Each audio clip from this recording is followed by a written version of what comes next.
What's up mga sabaw, it's your boy Papa Paul TV. Ngayon pupunta naman tayo sa event ng hip hop sa Motus Battle League sa Antungan 4 Pedestal Finals. At kanina pa kami bumabiyahe, 4 na oras na actually. Maliwanag pa kaming umalis ng Quezon City. Ngayon madilim na oh.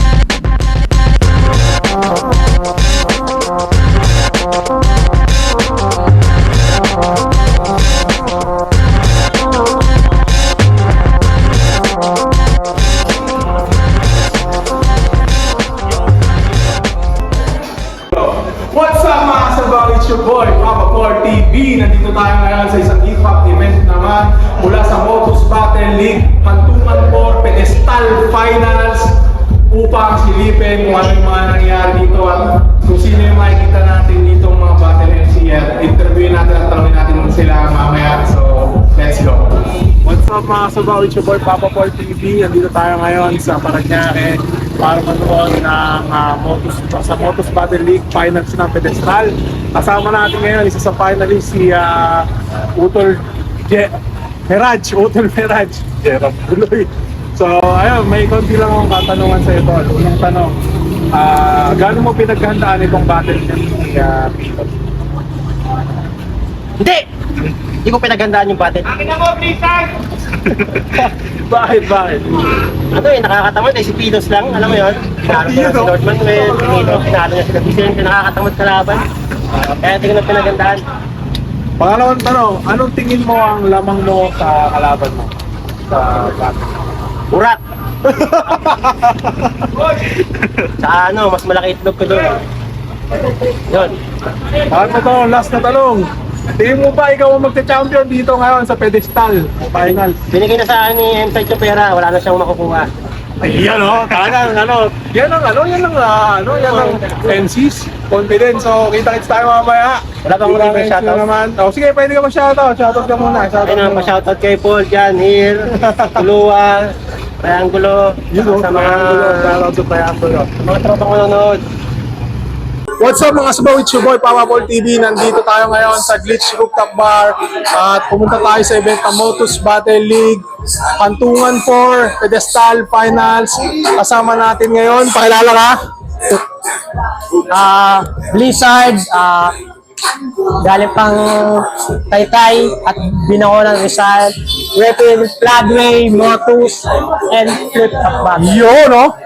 So, ayun, may katanungan ako sa'yo, Ito, may tanong tayo.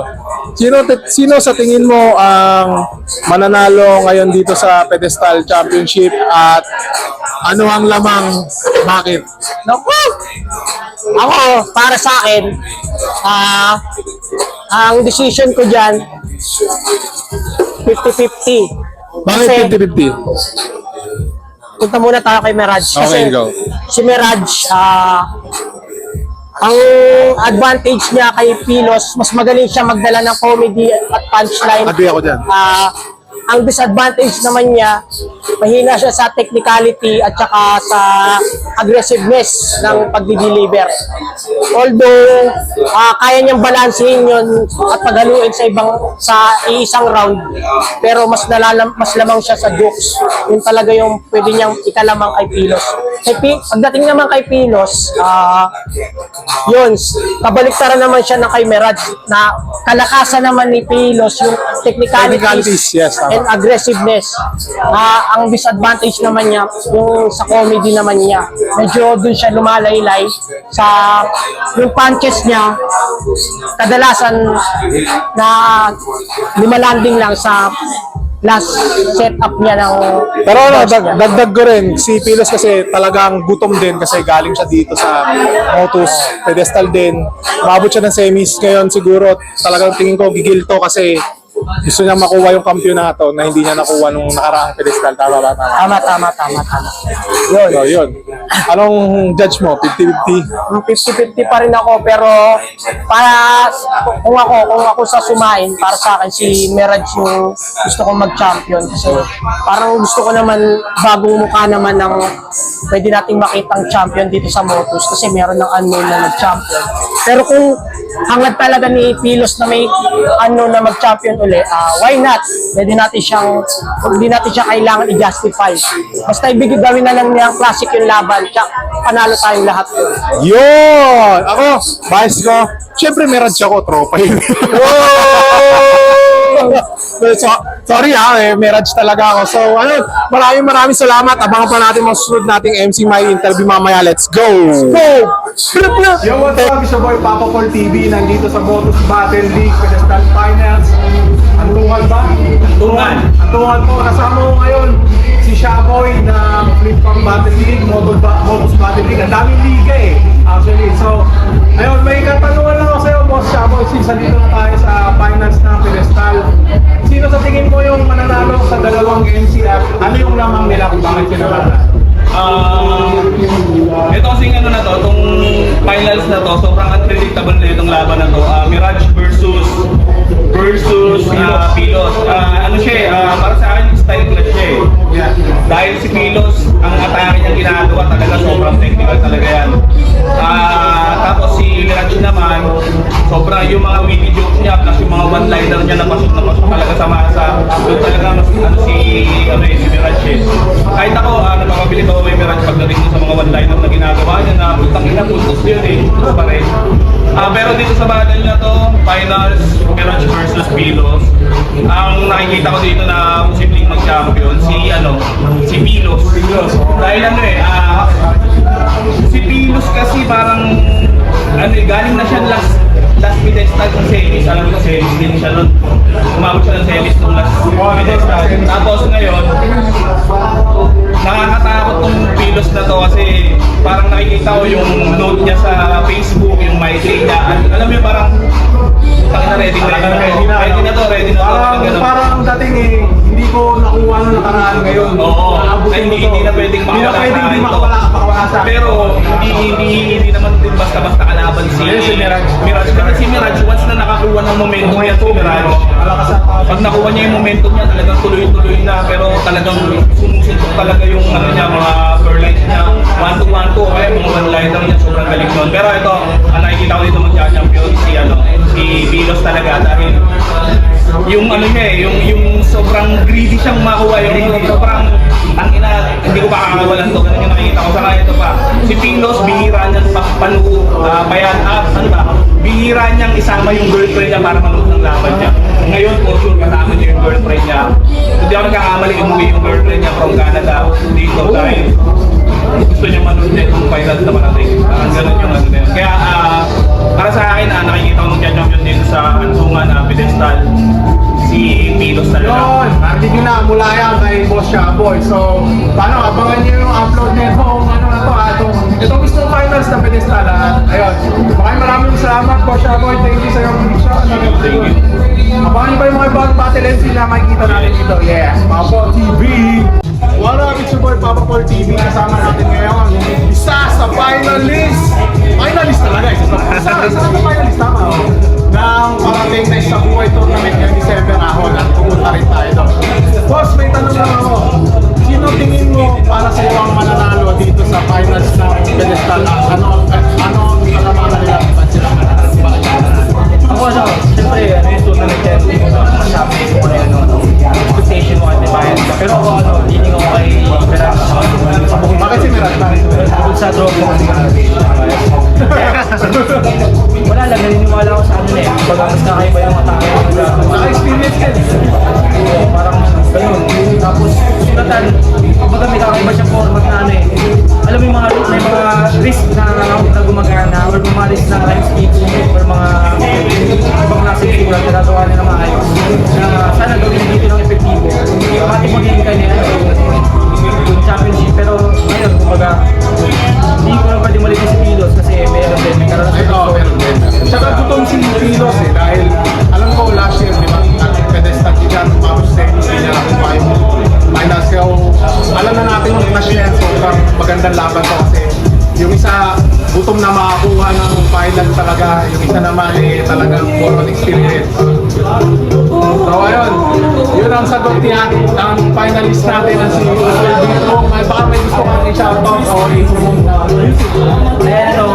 Siyempre, bala ko maglabas ng musical. Baka daw next year na. Tour mo na yung sa buhay. Tapos mahal ko si GM. Let's go. So what's up mga kasabaw? Yo, it's your boy, si Papa Paul TV. Andito tayo ngayon sa Motos Battle League para mag-interview. Kasama natin si Boss Rayan, isa sa founder ng FRBN. So, sir, may tanong lang ako. Sino sa tingin nyo yung mananalo, magcha-champion dito sa finals ng pedestal? Para sa akin, para silang may content o may mga bars na binibitawan. Pero magkaiba yung style nila eh. Kumbaga pag kinumpara mo silang dalawa, Style clash na, style clash. parang ganun eh.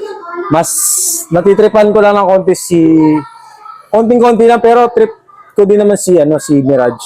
Mas trip ko lang yung mga bara ni Pilos ng konti. Kasi si Mirage, na yan eh.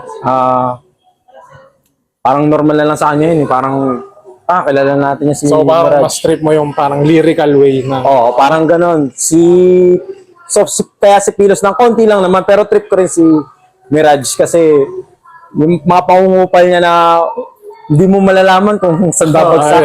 Biglang unpredictable pangungupal, biglang mapapareha ka na lang. May mga one-liner siya na One-liner na biglang pumapasok. Gandang pasok. Biglang sumusuntok.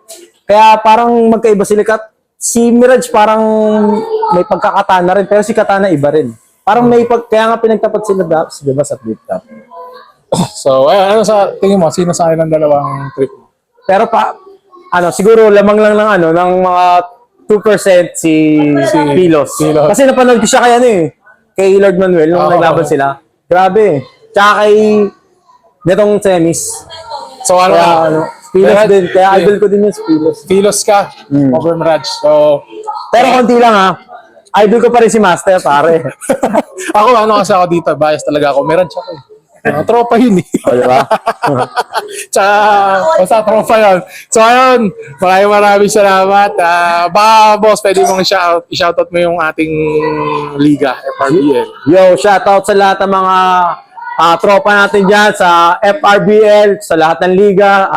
Pulo, sa top tier, sa Bakbakan, sa Barabara, sa Insane Battles. Yun!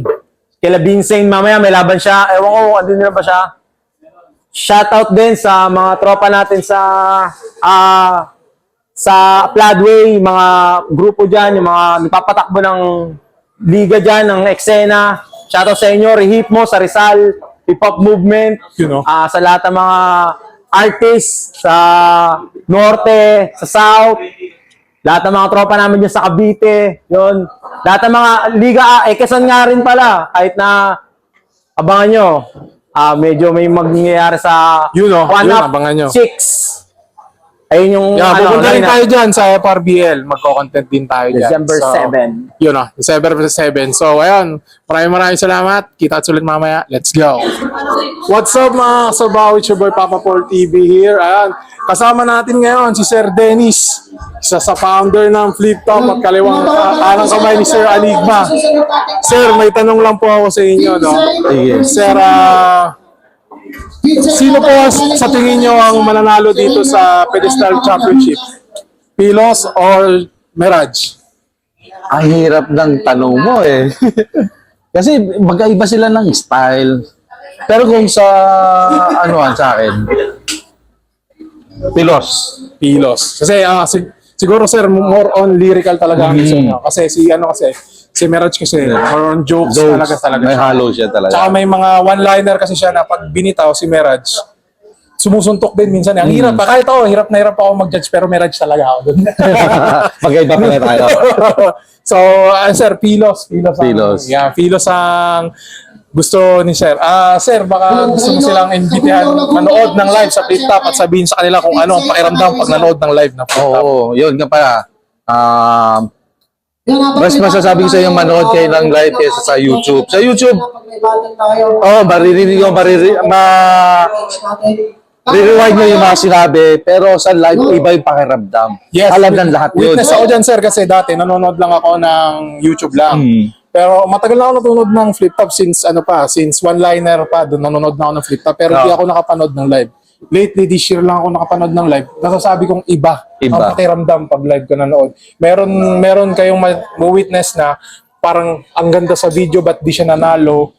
Sa live nyo malalaman kasi iba. Kaya Yung masasabi nyo, kaya ano dapat yun, pero iba kasi yung live talaga kaysa sa video, sa YouTube lang. Iba Iba talaga yung live. Mas masarap masarap sa pakiramdam.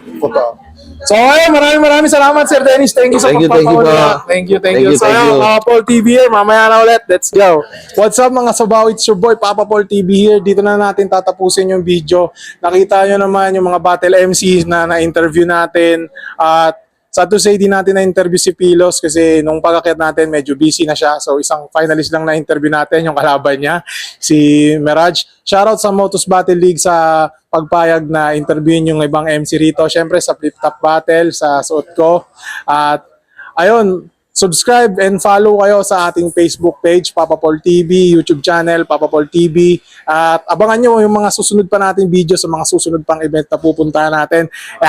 Let's go!